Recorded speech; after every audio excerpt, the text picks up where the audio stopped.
Hey guys, staff training requirements. It's a big section. It's got a lot of quiz questions in it.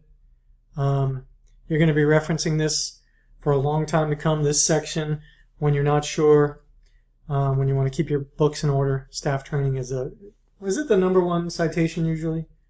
Staff training? Yep, it's definitely high on the list. Yeah. It's usually number 1 or 2. Yeah.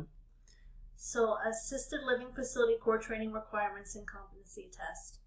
The assisted living facility core training requirements established by the department shall consist of a minimum of 26 hours of training plus a competency test. So right now you're taking the 26-hour requirement and then you need to take the state exam. Administrators and managers must successfully complete the assisted living facility core training requirements within 3 months from the date of becoming a facility administrator or manager. Successful completion of the core training requirements include passing the competency test. The minimum passing score for the test is 75%. Administrators who have attended core training prior to July 1st, 1997, and managers who attended the core training program prior to April 20th, 1998, shall not be required to take the test. Administrators licensed as nursing home administrators are exempt from this requirement too. So yeah, we get a lot of calls. If you're a nursing home administrator, you don't need to take the state exam. It is good to take this core training, but you definitely don't need it. But a lot of, if you're going to go work for a company, a lot of the companies don't know that. Like, they'd be hiring you, and right, so know your rules. And then you can reference them yourself. So the state exam has 100 questions, and you can get 25% wrong. Yeah. And I'll just repeat this again. 25% administration, which is stuff we're covering now, 25% records, 25% medication and how you handle medication within a facility, and then, a little bit here and there. So these are the bulk of your studies for sure. Administrators and managers shall participate in 12 hours of continuing education in topics related to the assisted living every 2 years. It's very important. You don't want to lose your license. Yeah. And if you let your date pass, the date on your license, the anniversary of that, 2 years, if you don't have 12 hours within those 2 years, then you have to at least retake the state exam. You may have to retake core training depending on how long ago it was.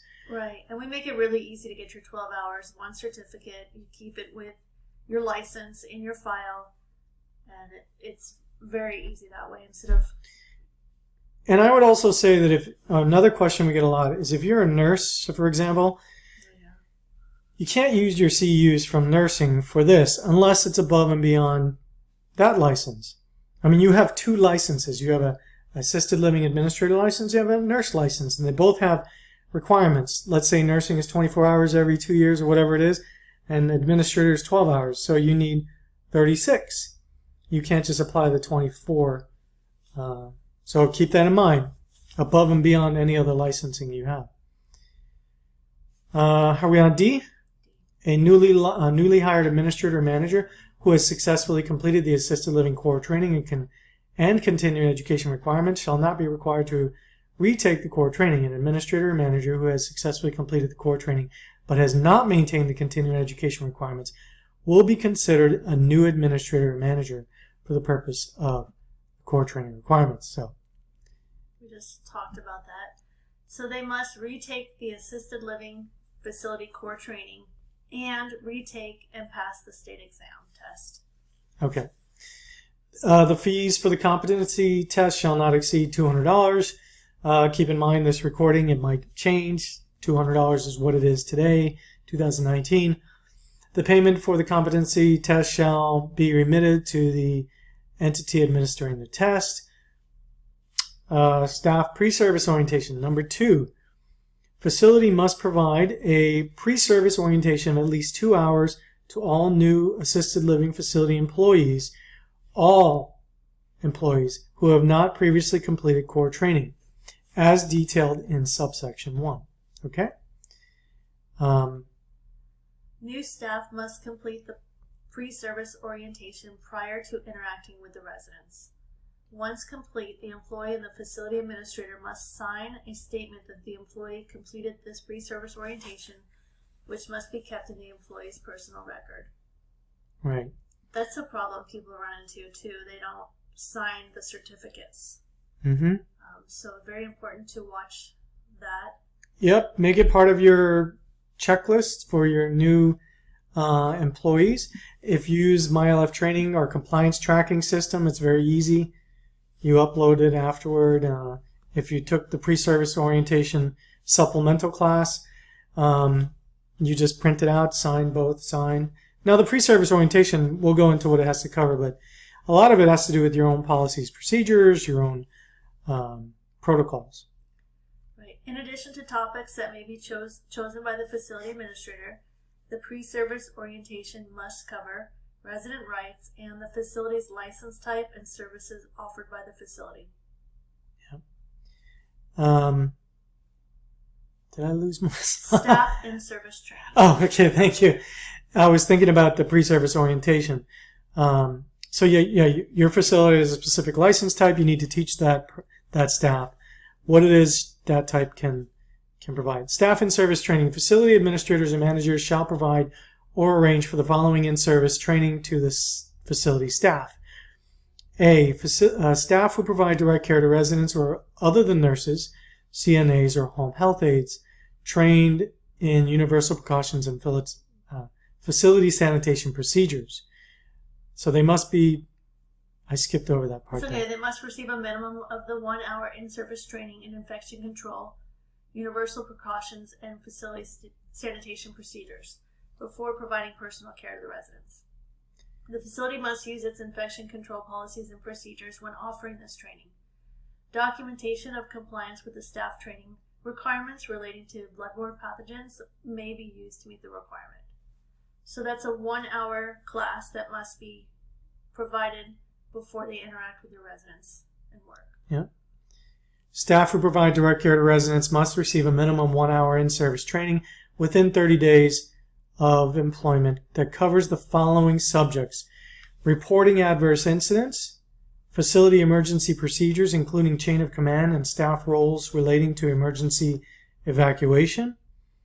C. Staff who provide direct care to residents who have not taken the core training program shall receive a minimum of 1 hour in-service training within 30 days of employment that covers the following subjects. Now, I know Cheryl likes to point out those within 30 days prior to training. Right. I would definitely try to get those trainings done before they even hit your floor working, because then it's just easier to get it done. Yeah, like it makes... It's not always realistic. Yeah, like some of these it would make sense if you got a quiz question that said, hey, when must the employee take resident rights? They have 30 days from employment, but it's not the best protocols. I wouldn't do it that way, but that's what they'll test you on the state exam. So 30 days of employment, they need to have resident rights and assisted living facility training, recognizing and reporting resident abuse, neglect, and exploitation, and the facility must use its abuse prevention policies and procedures when offering this training. Staff who provide direct care to residents other than CNAs, nurses, home health aides trained must receive 3 hours of in-service training within 30 days of employment that cover the following subjects. And that's resident behavior needs, providing assistance with the activities of daily living. You shifted the page, so I lost Staff it. who prepare or serve food who have not taken the assisted living facility core training must receive a minimum of 1 hour in-service training within 30 days of employment in safe food handling practices. Okay. All facility staff shall receive in-service training regarding the facility's resident elopement policies and procedures within 30 days of employment. All facility staff shall be provided with a copy of the facility's resident elopement response policies and procedures. So if the state comes in, they could ask your staff if they were provided a copy of the resident's elopement response policies and procedures. All facility staff shall demonstrate an understanding and competency in the implementation of elopement response policies and procedures. So they could ask a question of your staff, and I think that may be part of the inspection survey criteria. So they may pull aside a staff member and say, what do you do?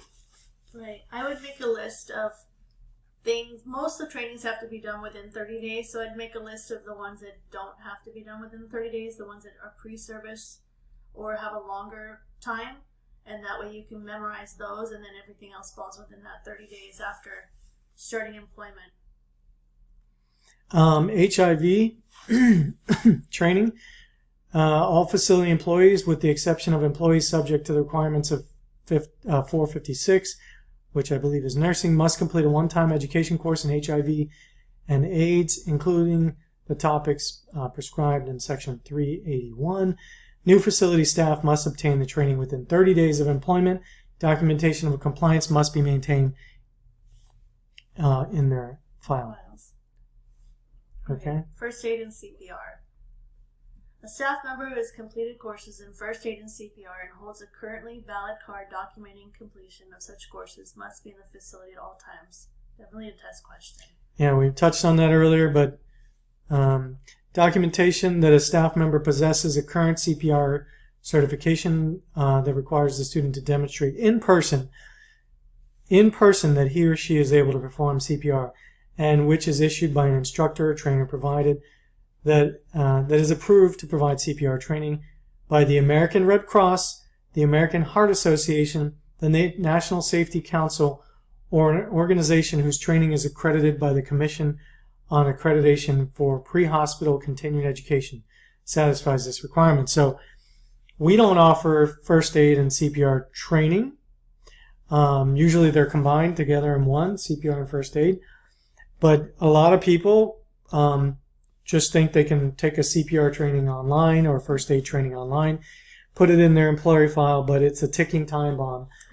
Can't do that. Yep, so have a CPR company come out to your facility, do it as a group, do it on a scheduled basis. Okay? Right. A nurse shall be considered to have met this training for first aid requirement. We covered that in the previous section.